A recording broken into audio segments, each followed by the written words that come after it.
Hi, this is Greg Murray. People seem to celebrate holidays without really knowing why they're celebrating the holiday. That could be the case with Mother's Day. So, for that reason, I have the story of Mother's Day. The earliest Mother's Day celebration could be traced way back to the spring celebrations of ancient Greece, in honor of Rhea, the mother of the gods. Now, during the 1600s, England celebrated a day called Mothering Sunday, celebrated on the fourth Sunday of Lent, Lent being the 40-day period leading up to Easter. Mothering Sunday honored the mothers of England. During this time, many of England's poor worked as servants for the wealthy. As most jobs were located far from their homes, the servants would live at the houses of their employers. On Mothering Sunday, the servants would have the day off and were encouraged to return home and spend that day with their mothers. A special cake called the Mothering Cake was often brought along to provide a festive touch. As Christianity spread throughout Europe, the celebration changed to honor the Mother Church, the spiritual power that gave them life and protected them from harm. Over time, the church festival blended with the Mothering Sunday celebration. People began honoring their mothers as well as the church.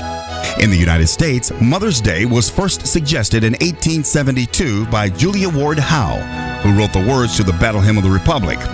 It was suggested as a day dedicated to peace. Ms. Howe would hold organized Mother's Day meetings in Boston, Massachusetts every year. In 1907, Anna Jarvis from Philadelphia began a campaign to establish a national Mother's Day. Ms. Jarvis persuaded her mother's church in Grafton, West Virginia, to celebrate Mother's Day on the second anniversary of her mother's death, the second Sunday of May. By the next year, Mother's Day was also celebrated in Philadelphia. Ms. Jarvis and her supporters began to write to ministers, businessmen, and politicians in their quest to establish a national Mother's Day. It was successful, as by 1911, Mother's Day was celebrated in almost every state. President Woodrow Wilson in 1914 made the official announcement proclaiming Mother's Day as a national holiday that was to be held each year on the second Sunday of May. While many countries of the world celebrate their own Mother's Day at different times throughout the year, there are some countries, such as Denmark, Finland, Italy, Turkey, Australia, and Belgium, which also celebrate Mother's Day on the second Sunday of May. So there you have it, the story of Mother's Day. Now you know why you celebrate Mother's Day on the second Sunday of May.